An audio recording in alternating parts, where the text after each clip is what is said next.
Assalamualaikum warahmatullahi taala wabarakatuh. Bismillahirrahmanirrahim. Alhamdulillahirabbil alamin. Wassalatu wassalamu ala asyrafil anbiya'i wal mursalin wa ala alihi wa sahbihi ajma'in. Rabbi shrah li sadri wa yassir li amri wahlul 'uqdatam min lisani yafqahu qawli. Allahumma arzuqna fahman nabiyyin wa hifdzal mursalin wa ilhamal malaikatil muqarrabin.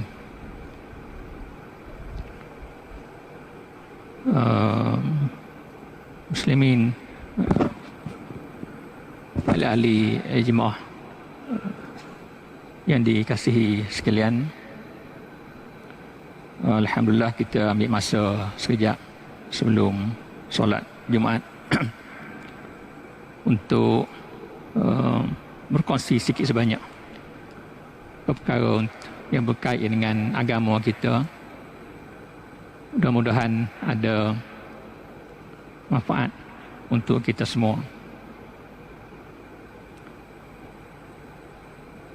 Musim wabak, musim COVID-19 ini banyak mengajar kita sebagai orang Islam,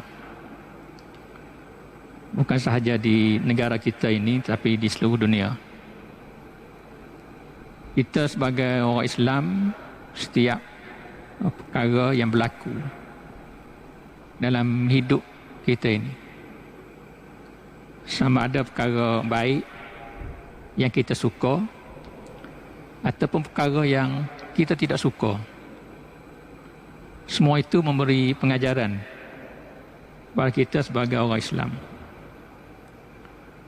Dan perkara yang bagusnya ialah dalam semua keadaan ia adalah baik untuk orang Islam. Dengan sebab itu Rasulullah SAW bersabda, ajaban li amril mu'min, pelik sungguh urusan orang Islam, orang mukmin ni.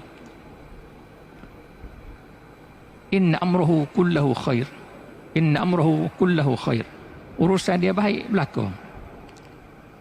Walaisa zaka li ahadin illa lil mu'min. Jadi yang ini hanya untuk orang mukmin sahaja. Iza asabathu as-sarra syakara, bila dia dapat sesuatu kegembiraan, sesuatu nikmat, syakara, dia bersyukur kepada Allah Subhanahu wa taala. Wa idza asabathu ad-darra sabara, bila kena kepada dia sesuatu musibah, maka dia sabar. Fakana khairan lahu, maka itu baik untuk dia. Jadi dalam dua-dua keadaan ini, sama ada dalam situasi kita menerima sesuatu yang gembira, sesuatu yang kita suka, sesuatu nikmat, kita bersyukur kepada Allah Subhanahu wa taala. Fakana zalika khairan lahu, baik untuk dia. Dan kalau kita terima musibah dan kita bersabar, maka itu baik untuk dia. Dalam dua situasi inilah kelebihan yang ada kepada orang Islam. Dan musim COVID ini banyak mengajar kita tentang dua perkara ini. Dia mengajar kepada satu pihak bersyukur kepada Allah Subhanahu wa taala, dan mengajar kepada satu pihak lagi untuk bersabar. Dan dalam kita menghadapi COVID-19 ini, ada 3 jenis manusia. Dan 3 jenis ini semua dapat kebaikan insya Allah Subhanahu wa taala. Pertama, mereka yang ditimpa sakit. Orang kena sakit COVID-19.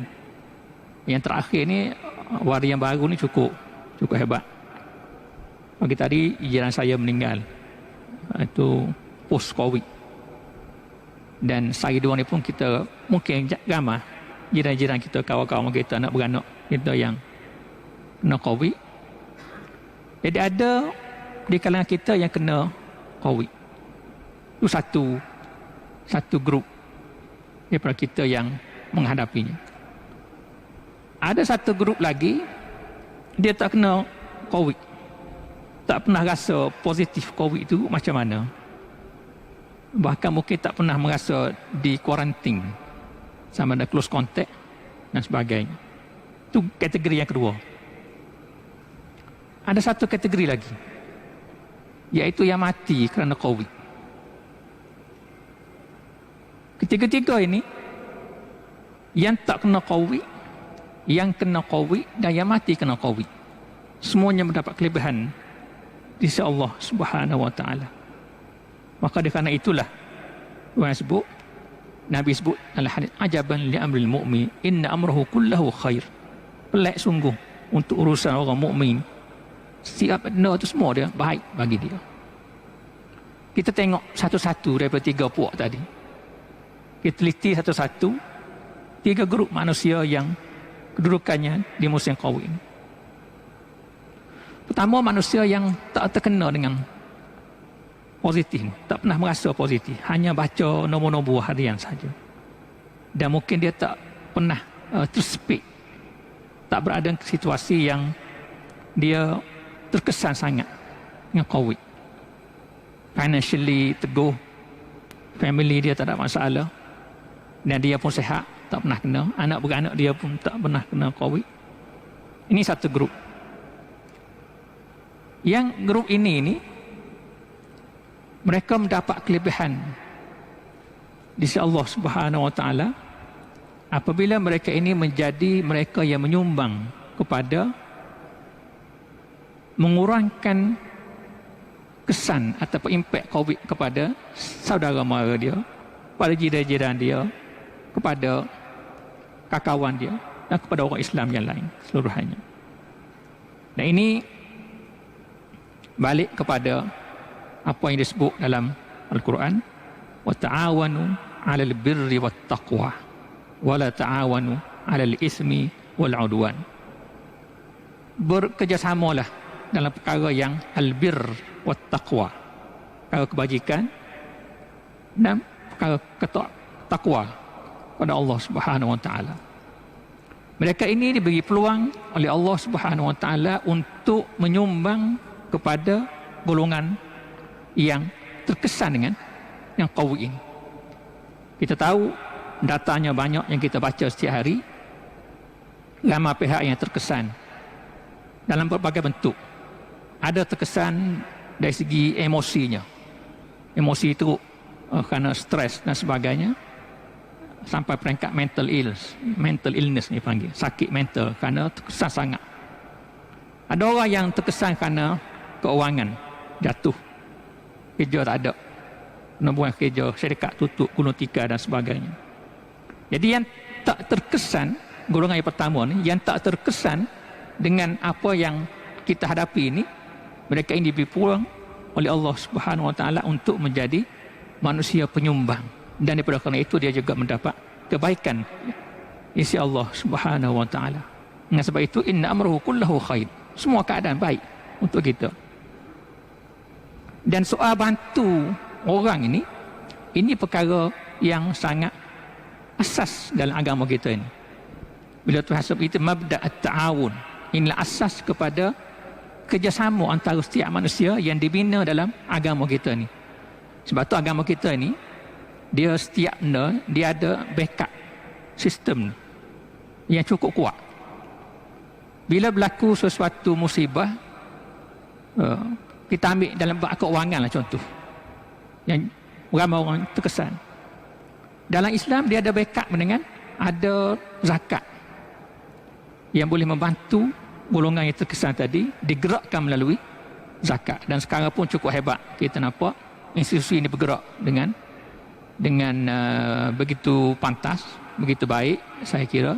Di samping kita juga ada tabung musaadah yang digerakkan oleh Yang Berhormat Menteri kita.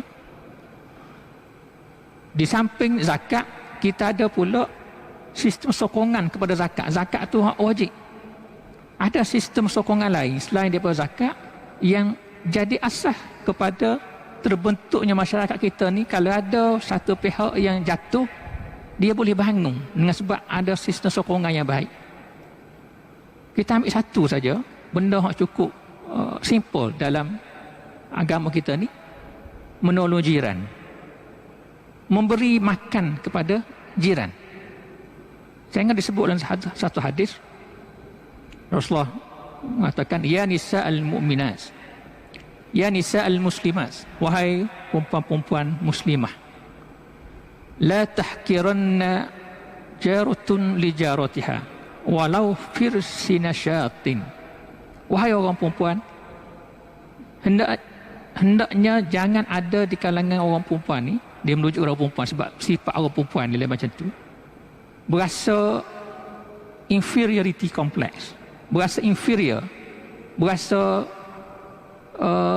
kecil apabila dia memberi bantuan kepada jirannya, walau firsina syatin, walaupun dengan satu cebis daging kambing. Disebut begitu sebab dalam dunia orang Arab biasanya begitulah. Tapi yang nak disampaikan dalam hadis ini ialah, walaupun bagi bantuan sedikit kepada orang lain, la tahkirun najaratun li jaratiha, jangan anggap dia berasa kerdil kerana hanya bagi bantuan sikit. Sebab tu disunatkan kalau kita masuk lebih sikit bagi kat jiran.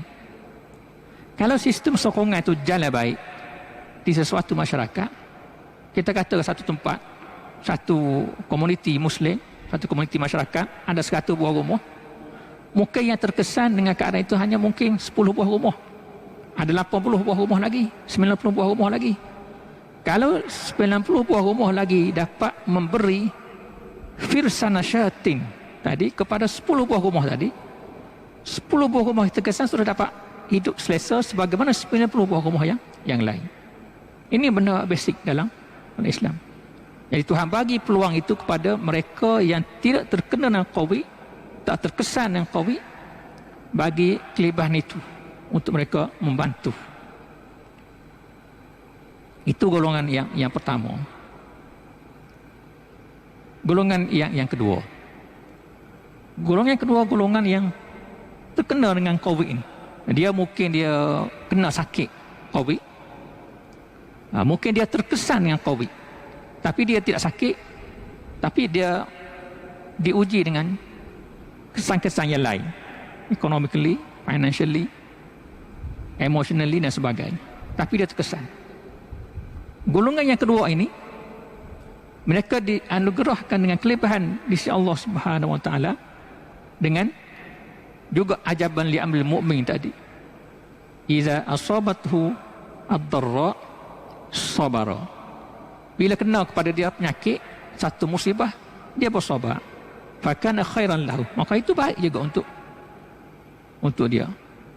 Yang disebut dalam Al-Quran, wa basyiris sabirin alladzina iza asabatuhum musibah qalu inna lillahi wa inna ilaihi raji'un. Dan bagi berita gembira kepada golongan yang sabar, yang apabila kena kepada mereka itu satu musibah, mereka berkata inna lillah wa inna ilaihi raji'un. Kami ni, kita ni bagi milik Allah dan kepada Allah kita akan kembali. Ini hak kena ni, hak terkesan. Maka dia sabar. Dengan sebab itu sabar ni pahalanya sangat besar insya-Allah Subhanahu Wa Taala. Sehingga disebut dalam ayat kedua, basyiris sabirin, bagi berita gembira kepada mereka yang bersabar. Dengan sebab itu dalam hadis yang lain, sebab COVID ini dia dalam hadis banyak mencerita mengenai ta'un, yang para ulama ada bincanglah, adakah apa itu ta'rif ta'un, adakah terkena COVID ini sifatnya sebagaimana yang hadis-hadis sebut tentang ta'un, dan pelbagai penjelasan yang dia berikan. Ada pentafsiran yang menyebutkan ta'un benda lain. Ta'un sakit, hakikatnya begitu. Ta'un sebenarnya sakit, dia sakit bukan macam ta'un kita panggil sekarang ni. Dia ta'un tu sakit kulit yang bengkak dan berkesan kepada seorang. Dan ada juga pentafsiran kepada ta'un itu semua wabak. Wabak yang boleh memberi jangkitan kepada manusia melalui udara sehingga beri kesan kepada badan dia. Maka itu juga termasuk dalam kalimah ta'un. Dengan pelbagai pentafsiran itu, maka kita ambil jalan husnuzan. Kita ambil jalan optimis, mengharapkan rahmat Allah Subhanahu Wa Taala. COVID-19 ini termasuk dalam ta'un, dan mereka yang terkena dengan penyakit itu mendapat segala ganjaran dijanjikan oleh Allah Subhanahu wa taala. Dalam satu hadis Nabi sebut falaisa min amdin yaqa'u at-ta'un fayamkusu fi baladihi sabiran ya'lamu annahu lan yusibahu illa ma kataballahu lahu illa kan lahu mislu ajri syahidin. Tidak adalah bagi seorang manusia itu, seorang hamba yang terkena ta'un.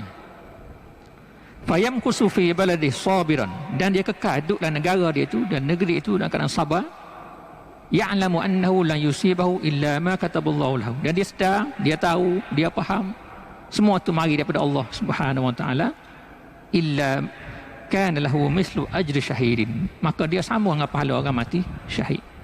Ibn Hajar ketika dia mensyarahkan hadis ni, dia sebut hadis ini terkena kepada mereka yang terkena ta'un dan dia bersabar, dan terkena kepada mereka yang tidak kena ta'un, tak kena sakit itu, dan dia berada dalam negeri itu dan dia sabar dengan situasi itu, pun termasuk dalam situasi itu. Ini untuk kelebihan bagi orang yang kena penyakit COVID-19 ini. Dia dapat pahala sabar dan kedudukannya sama macam pahala orang mati syahid, sebab dia berada situasi sabar di sebuah negeri, sebuah negara yang terkena dengan wabak ta'un itu. Dan kita tafaul dengan Allah Subhanahu wa taala, mudah-mudahan COVID-19 ini dikategorikan sebagai ta'un dan kita dapat segala kelebihan itu, dan kita bersabar menghadapi situasi ini. Dan sabar ni dalam banyak bentuk lah kita boleh jelmakan. Ada orang tak boleh sabar pun ramai, dan kadang nak mengamuk dan sebagainya sebab kurang sabarnya, emosi tak boleh kawal, akhirnya dia macam-macam perangai lah orang tak boleh sabar ni. Tapi mereka yang bersabar, kita tafaul, kita optimis, kita beri ganjaran pahala oleh Allah Subhanahu wa taala. Ini orang yang golongan kedua, dia kena penyakit itu, ataupun dia tak kena penyakit itu tapi dia duduk dalam situasi negara yang kena penyakit itu. Kita semua termasuk dalam bab itu. Kalau bersabar dalam situasi ini, maka disebutlah hadis lahu ajru syahidin, dia pahala macam orang mati syahid. Ini golongan yang kedua. Golongan yang ketiga, mati dengan sebab COVID-19 ini. Dan jumlahnya agak ramai sekarang ni. Kita tengok si hari kita dibentangkan dengan nombor-nombor angka-angka kematian ini. Dan kita berdoa kepada Allah Subhanahu wa taala, saudara mara kita, kawan kita dan mereka yang mati kerana sakit ini, dia diberikan jalan pahala syahid oleh Allah Subhanahu wa taala. Dalam satu hadis Rasulullah menyebutkan ada beberapa kategori manusia yang dianggap syahid. 5 kategori. Asy-syuhada'u khamsatun, orang mati syahid ada 5 kategori. Pertamanya al-mat'un, orang mati kerana ta'un. Kita applykan kepada COVID-19. Yang kedua, al-mabtun, orang mati kerana sakit dalam perut dia, mabtun. Yang ketiga, al-ghariqu, mati tergelam air, lemah air, macam kapal selam di Indonesia itu kan mati semua dalam itu, al-ghariq. Yang keempat, sahibul hadm, orang mati kerana runtuh bangunan. Dia buat kerja kat bangunan, runtuh bangunan, timpa, mati. Itu syahid. Dan yang kelima, wasyahidu fi sabilillah. Yang kelima, orang yang berjuang pada jalan Allah Subhanahu wa taala, pergi berperang, gugur dalam medan peperangan, maka itu adalah syahid. Jadi 5 jenis ini semua tertulis sebagai syuhada. Ini disebut oleh Rasulullah asy-syuhada'u khamsatun, 5 kategori. Yang pertama itu Nabi sebut al-mat'un, mati kerana ta'un, pun dimasuk dalam kategori syahid. Dan kalau kita applykan dalam kes wabak yang kita sedang hadapi sekarang ini, maka mereka yang mati kerana COVID-19 ini, kita berhusnuzon, kita mengharapkan kepada Allah Subhanahu wa taala, mereka itu adalah sama pahalanya dengan mereka yang mati kerana ta'un, maka digelar sebagai mati syahid. Sebab dalam hadis yang lain Nabi pesan banyak sebenarnya. dan bukan satu hadis yang Nabi menceritakan tentang ta'un ini. Syuhada ummati, ada Nabi sebut dalam hadis lain, fana ummati bit-ta'ni wat-ta'un. Binasanya umat aku ni dengan ta'n, dengan peperangan dan dengan ta'un. Maknanya hal tentang kematian yang ramai-ramai disebabkan ta'un ini, disebabkan wabak kita hadapi sekarang ini, telah pun diberi gambarannya oleh Rasulullah SAW akan berlaku kepada umat ini, pada umat dia ni. At-ta'nu kita dah nampak lama dah duk perang sana sini, seluruh tempat berperang. Fana ummati bit-ta'ni wa ta'un. Yang keduanya ta'un. Dan sekarang kita sedang hadapi di zaman kita ini. Dalam sepanjang sejarah pun kita dah banyak baca tentang kematian disebabkan wabak ta'un yang masyhur, yang biasa kita dengar disebut-sebut ta'un Amwas yang berlaku masa Sayyidina Umar radhiyallahu anhu dalam perjalanan nak pergi ke Syam. Di tiba satu tempat namanya Amwas, maka diberi tahu kepada Sayyidina Umar tentang berlaku begitu, dan lalu dibacakan hadis Rasulullah SAW kepada Sayyidina Umar, kalau berlaku ta'un satu tempat jangan kamu masuk, dan kalau kamu duduk dalam itu kamu jangan keluar daripada tempat itu. Itu ta'un Amwas berlaku pada masa Sayyidina Umar yang mengorbankan antara 25,000 hingga 30,000 orang sahabat yang bukan sahabat sajalah, maknanya yang dan ada di kalangan para sahabat yang mati, sahabat-sahabat besar mati semasa ta'un. Jadi gambaran tentang ta'un itu telah pun digambarkan oleh Rasulullah SAW akan berlaku kepada umat ini, dan pada masa kita sekarang ni ditakdirkan kita boleh tengok berlaku benda itu dalam bentuk namanya nama COVID-19 dengan pelbagai nama lah. Tapi kelebihan mereka yang mati musim ini adalah diberi kelebihan sebagai mati syahid. Kalau kita tengok pada cubaan-cubaan kepada setiap umat berlaku sebelum daripada umat Nabi Muhammad, azab ta'un ini telah pun berlaku. Azab yang melibatkan penyakit ini, yang melibatkan wabak penyakit, telah berlaku kepada umat-umat sebelum daripada umat Nabi Muhammad SAW, yang disebut dalam Quran al-ba'sa wad-dharra. Ad-dharra itu merujuk kepada al-ba'sa wad-dharra, merujuk kepada penyakit antaranya.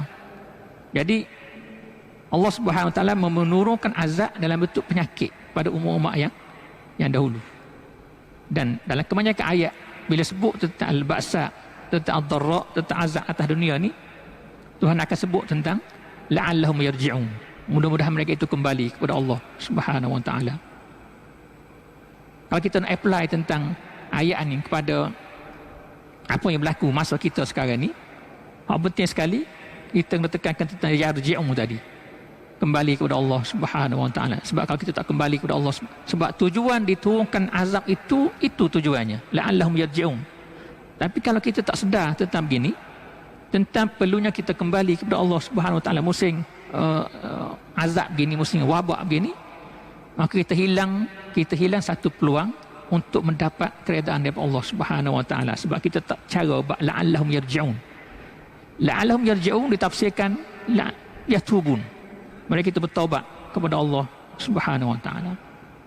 Balik kepada yang syahid tadi, dalam perkiraan mati syahid ini, walaupun Nabi sebut ada 5 jenis yang mati syahid, khamsatun asyhada khamsatun, tapi para ulama dia bahagi pula jenis-jenis mati syahid ini.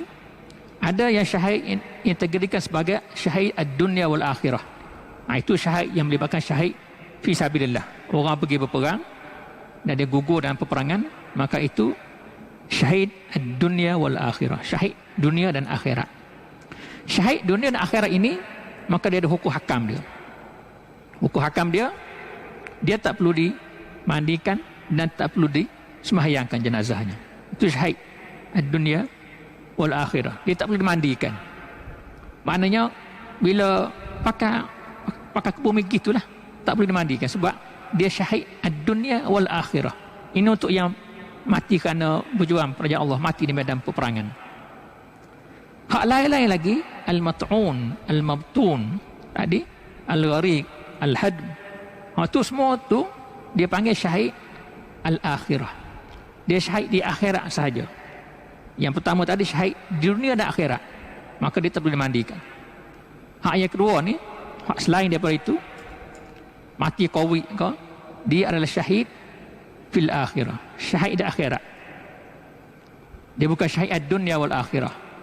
Artinya yang bukan syahid fid dunya wal akhirah, mayatnya, jenazahnya perlu dikendalikan seperti orang lain lah. Dimandikan, disembayangkan, dikafan dan sebagainya. Cukup semua kewajipan, itu semua kena buat. Tinggal lagi, kalau merujuk kepada yang berlaku sekarang ni, syahid qawi ini, yang mati kerana positif ini, maka kita akan tertakluk kepada hukum hakam dari sudut kalau dia itu boleh mendedahkan kepada yang menguruskan jenazah, boleh mendedahkan jakitan kepada dia, maka tak perlu dimandikan, pindah kepada ditayamumkan. Dan kalau tayamum pun tak dapat, kerana pada pandangan pakarnya juga boleh mendedahkan kepada yang melakukan tayamum, maka tak perlu buat apa, tak perlu mandi, tak perlu tayamum, dikebumikan, disembahyang dan dikebumikan begitu, sebab berada dalam keadaan yang darurat. Jadi yang mati syahid yang tak perlu dimandikan ialah yang syahid ad-dunya wal akhirah, yang gugur di medan peperangan. Itu hukum hakamnya macam tu. Adapun syahid COVID-19, dia perlu dimandikan ataupun ditayamumkan. Tengok keadaan, kalau sekiranya jakitan itu pada pandangan pakarnya boleh diminimalkan, tak ada jakitan dan sebagainya, maka boleh dimandikan. Kalau tak boleh dimandikan kerana pandangan pakarnya ada masalah jakitan, pergi ke stage yang kedua, ditayamumkan. Dan kalau itu pun tak boleh kerana jakitannya masih risiko tinggi, tak perlu buat apa, pakai sembahyang, mandi, dikuburkan, begitulah. Ini kelebihan kepada 3 jenis manusia dalam menghadapi COVID-19. Manusia yang pertama yang tak kena apa-apa tapi dia menyumbang, dan dia termasuk adalah golongan yang bersyukur pada Allah Subhanahu Wa Taala. Ajaban li amril mu'min, pelik bagi urusan mukmin ini, bila dia kena satu perkara yang baik, yang menggembirakan, syakara, dia bersyukur. Bersyukur itu diterjemahkan dalam bentuk macam-macam lah. Kalau dia ada duit, dia bagi duit, bantuannya kepada mereka yang memerlukan. Kalau dia ada tenaga, dia bantu dari sudut tenaga dia yang ada. Kalau dia ada ilmu, dia boleh berkongsi ilmu dengan orang lain. Dia ada kepakaran kaunseling contoh, dia bagi kaunseling kepada orang. Itu bentuk syukur, boleh ditranslate dalam pelbagai tindakan yang merujuk kepada nak bantu orang yang kena musibah tadi. Dan yang kedua, mereka yang kena dengan sakit itu, ataupun mereka tak kena dengan sakit itu, tapi dia juga terkesan dengan keadaan itu kerana situasi memang wabak, memang terhad pergerakan dan sebagainya, dan dia bersabar kerana itu, maka dia juga termasuklah hadis Rasulullah SAW juga ajru syahidin, macam pahala orang syahid juga, sebab dia bersabar dalam situasi itu yang disebutlah hadis tadi. Dan yang ketiganya, orang yang mati kerana itu juga termasuk dalam khamsatun asyhada khamsatun. Orang mati syahid itu ada 5 jenis. Satu adalah mat'un, mati kerana ta'un. Jadi ini 3 keadaan manusia yang kita akan duduk dalam 3 ni lah. Nak keluar daripada 3 tak boleh. Sama ada kita duduk dalam yang pertama, ataupun duduk dalam yang kedua, ataupun duduk dalam yang ketiga. Cuma kita minta kita panjang umur, kita minta jauh daripada sakit ini, kita minta kalau kita dikuatkan hati untuk bersabar kepada Allah Subhanahu Wa Taala. Dan kalau kita tidak kena apa-apa pun, kita minta kita termasuk golongan yang bersyukur. Maka itulah maksud ajaban li amril mu'min. Pelik bagi orang mukmin ini, semua urusan dia adalah baik belaka. Sebab itu tidak ada agama lain yang letak kedudukan penganut dia lagu tu. Letak kedudukan penganut agama ni, letak kedudukan semua keadaan itu baik bagi dia. Sebab itu tak timbul isu kita terputus rahmat Allah Subhanahu Wa Taala. La tayasu min rahmat. Jangan kita putus rahmat Allah tu. Kenapa? Kerana situasi memang begitu. Rahmat Allah tu semua keadaan adalah rahmat bagi Allah Subhanahu Wa Taala. Dan sebab itu hadis banyak cerita tentang umat Nabi Muhammad ni, dia banyak tentang rahmat. Wa ma arsalnaka illa rahmatan. Kami utuskan kamu bagi rahmat kepada manusia. irhamu man fil ardi yarhamukum man fis sama. Rahmatilah, irhamu man fil ardi, rahmatilah, kasihanilah orang di atas muka bumi ini, yarhamukum man fis sama. Di langit pun akan rahmati kamu. Jadi agama kita ni penuh dengan agama rahmat. Maka balik kepada apa yang disebut di awal tadi tentang golongan yang pertama ni, dia duduk dalam situasi yang boleh menyumbang kepada orang dan bagi rahmat kepada orang. Kerana agama kita memang bersifat rahmat. Dengan sebab itu para ulama kita dalam tradisi dia, ayat hadis yang saya baca tadi, ar-rahimun irhamu fil ardi yarhamukum fis sama, menjadi tradisi para ulama kita. Dia panggil itu hadis al-musalsal bil awwaliyah. Untuk tok guru kali peripung anak murid dia untuk mula-mula jumpa, dia baca hadis itu. Ini tradisi, yarhamu man fil ardi yarhamukum man fis sama. Tradisi itu begitu, akhirnya dikenal sebagai al-musalsal bil awwaliyah. Dan anak murid dia pun akan sebut begitu pula kepada orang lain pula, anak murid dia pula. Wa huwa awwalu hadisin sami'tuhu. Ini hadis pertama aku dengar dari guru aku. Dia akhirnya terkenal hadis sebagai hadis al-musalsal bil awwaliyah. Kenapa dipilih irhamu man fil ardi yarhamukum man fis sama? Kerana nak cerita tentang rahmat itu, benda yang sangat asas dalam agama kita. Dan hadis musalsal memanglah musalsal awwaliyah ni dia balik pada Sufyan bin Uyainah, dia mula buat gitu. Tapi dia akan sebut tentang irhamu wa fil ardi itu. Jadi rahmat beginilah kalau kita boleh kembangkan dalam situasi masyarakat kita ni, hak duduk berdepan dengan situasi gini ni. Kalau sifat rahmat kita tu tinggi, maka timbullah dalam masyarakat tu nak bantu orang lain yang terkena dengan wabak ni. Maka tak timbullah isu kita terkesan dengan situasi itu, sebab sekeliling kita tu ada orang yang bagi rahmat kepada kita dalam bentuk bantuan dan sebagainya. Jadi inilah asas dalam Islam yang balik kepada wa ta'awun 'alal birri wat taqwa. Tolong menolonglah dalam perkara yang bir, baik dan takwa. Jadi kalau sistem tu jalan molek dalam masyarakat kita, sistem rahmat kita ni, sistem tolong menolong jalan molek, dan dengan Islam pun letak banyak saluran untuk melaksanakan rahmat ni, melaksanakan bantuan ini. Sistem tu jalan molek, maknanya umat Islam dia tidak ada masalah dalam apa-apa musibah yang dihadapi olehnya, kerana backup tu kuat. Backup dalam masyarakat itu kuat.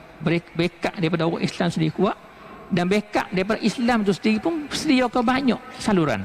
Saluran zakat, saluran sedekah, saluran wakaf. Semua saluran-saluran ini memberi backup kepada mereka yang terkesan dengan apa-apa situasi yang dihadapi. Dan kalau khusus musim sekarang ini banyak terkesan dari segi keuangan dan sebagainya.